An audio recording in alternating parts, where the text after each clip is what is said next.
43. Kedatangan Raja dan Ratu. Oh ya, aku hampir lupa. Bagaimana keadaan Bruno? Dia kan diserang saat aku diculik. Tanya Naomi yang mendadak teringat kepada sopir pribadi suaminya. Dia baik-baik saja, hanya ada beberapa luka sayatan. Lalu Layla dan Matilda, mereka juga baik. Matilda terluka tapi tidak begitu parah. Sedangkan Layla hanya kena lecet dan tidak perlu dirawat. Lega rasanya perasaan Naomi, setelah rasa bersalah menghantuinya selama 2 hari belakangan. Syukurlah, aku jadi tidak enak karena banyak orang yang berkorban untukku. Justin juga, dia tertembak karena melindungiku dari wanita jahat itu. Sebelah tangan Adrian mengusap rambut panjang istrinya. Tenang saja, nanti kita beri mereka hadiah yang layak sebagai ucapan terima kasih. Benarkah? Tanyanya. Disusul anggukan oleh Adrian. Ah, terima kasih, sayang. Kamu baik sekali. Termenung. Adrian kehilangan kata-kata. Apa, sayang? Perlahan rasa hangat terasa menjalar ke hati pria itu. Ini adalah pertama kali Naomi menyematkan panggilan sayang untuknya. Sebuah panggilan langka yang seperti sanggup membuatnya melayang di udara. Kamu memanggilku apa barusan? Naomi seketika tersadar. Memangnya kenapa? Aku tidak bisa mendengarnya dengan baik. Coba ulangi. Pinta Adrian menatap Naomi dengan menuntut. Memangnya tadi kamu dengar aku memanggil apa? Aku dengar kamu memanggilku sayang. Ayo ulangi lagi. Merah sudah pipi Naomi. Tadi. Mulutnya refleks memanggil sayang akibat terlampau bahagia. Telingamu buatan perusahaan swasta ya, Tuan. Makanya kurang berfungsi dengan baik. Adrian menghela napas panjang. Apa hubungannya? Sudahlah. Aku lupa kalau istriku ini buatan kerajaan. Naomi tertawa. Ngomong-ngomong, aku juga tertembak karena melindungimu. Apa tidak ada hadiah untukku? Tentu saja ada. Aku akan memberimu hadiah yang tidak terlupakan. Benarkah? Memangnya hadiah apa yang mau kamu berikan kepadaku? Sudah terlihat menggebu dan penasaran. Aku sedang memikirkannya baik-baik. Keduanya masih terlibat perdebatan ketika pintu ruangan itu diketuk. Naomi segera berjalan menuju pintu. Kehadiran sosok di ambang pintu membuatnya melotot. Ayah, Ibu, kenapa kamu jadi terkejut begitu? Apa kedatangan kami mengganggu? Tanya wanita berpenampilan anggun itu. Tidak, Ibu, maaf. Aku sudah tidak sopan menyambut ayah dan ibu. Silahkan masuk, ucapnya sopan. Ratu Helena dan Raja Arthur masuk ke ruangan itu. Naomi menatap keluar. Ada beberapa pengawal yang berjaga di depan pintu. Ia menggeleng pelan. Sungguh, kehidupan kaum bangsawan sangat berbeda. Kemanapun akan ada para pengawal yang mengikuti.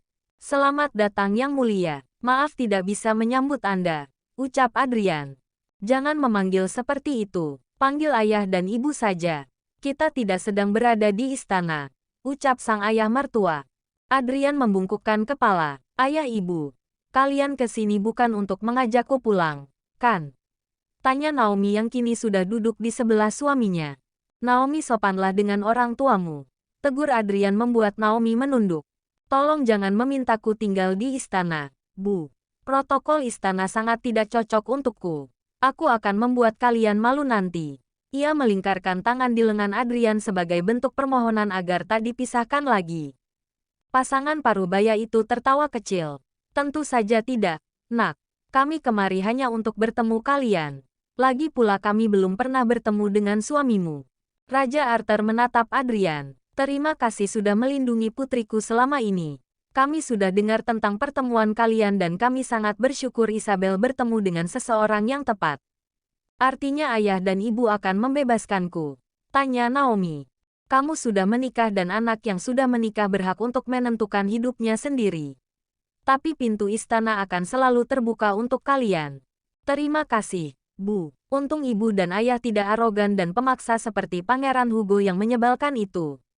Naomi. Adrian melayangkan cubitan di pinggang. Adrian menjadi sangat manja sejak dirawat di rumah sakit. Sepertinya ia memiliki senjata baru yang sangat ampuh untuk menaklukkan Naomi. Sedikit meringis sambil menyentuh dada akan membuat istrinya itu panik bukan kepalang. Adrian yang berada dalam mode iseng begitu menikmati perhatian sekecil apapun yang diberikan istrinya. Baginya itu adalah momen langka. Naomi bukanlah tipe wanita yang gampang mengungkapkan cinta. Dan setelah dirawat selama 3 hari, Adrian pun mengantongi izin dokter untuk pulang ke rumah. Naomi sedang memasukkan beberapa pakaian ke dalam sebuah koper kecil. Tidak ada yang ketinggalan lagi, kan? Tanyanya. Adrian hanya menjawab dengan mengangkat bahu. Tanpa suara menoleh ke kanan dan kiri demi memeriksa jika ada sesuatu yang tertinggal. Seorang sopir sudah siap di ambang pintu. Ia meraih koper yang diletakkan Naomi ke lantai. Sementara Adrian merangkul istrinya meninggalkan kamar. Hari yang melegakan. Akhirnya akan terbebas dari suasana rumah sakit yang membosankan. Mobil melaju meninggalkan halaman rumah sakit. Adrian dapat melihat wajah Naomi yang tampak bingung memperhatikan jalanan. Kita mau kemana? Ini kan bukan jalan ke rumah. Seharusnya kita ke sana, kan? Sambil menunjuk arah berlawanan yang merupakan jalan menuju rumah. Adrian tersenyum seraya membelai rambut coklat bergelombang istrinya. Ke rumah kita. Ke rumah kita. Masih terlihat bingung. Dengan kerutan dalam di kening. Iya, kita akan memulai semuanya dari awal di tempat yang baru. Hanya kita berdua. Adrian menggenggam tangan. Tapi bagaimana dengan nenek dan ibu? Pertanyaan itu dengan cepat terlontar. Adrian tahu Naomi bukan tipe wanita pendendam. Meskipun perbuatan ibu mertuanya sudah melewati batas. Tetapi kali ini Adrian hanya ingin menjaga perasaan istrinya saja. Ia tak peduli hal lainnya.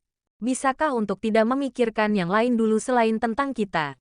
Ucapan Adrian berhasil mengunci mulut Naomi. Wanita itu paham kemarahan suaminya.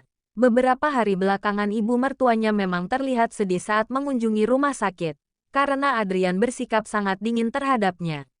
Adrian seperti sedang memberi sebuah hukuman. Kurang dari 30 menit mobil memasuki halaman sebuah rumah. Naomi terpukau menatap bangunan di hadapannya. Bukan sebuah rumah mewah seperti kediaman keluarga Marx. Hanya sebuah rumah minimalis berlantai 2 dengan taman yang sangat luas. Ini rumah kita, tanyanya antusias. Iya, kamu suka. Suka sekali. Naomi sumringah. Memasuki rumah. Sudah ada beberapa pelayan yang menyambut, termasuk Laila dan Matilda. Mereka sudah tampak bugar dan pulih. Naomi menyapa keduanya dengan ramah. Adrian pun membawa Naomi berkeliling ke sekitar dan menunjukkan seisi rumah.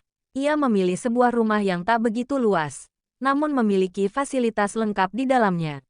Bisa dipastikan Naomi akan termanjakan di sana. Apalagi jika melihat kadar keposesifan suaminya. Mau lihat kamar kita? Tawar Adrian kala melihat istrinya berdiri di tepi jendela dan menatap taman. Ia memeluk istrinya dari belakang sambil menciumi punggung leher. Aku mau jalan-jalan dulu. Jalan-jalannya nanti saja. Lihat kamar saja dulu. Tawar Adrian sedikit memaksa. Naomi menatap curiga. Kamu pasti ada maksud tertentu mengajakku ke kamar, kan?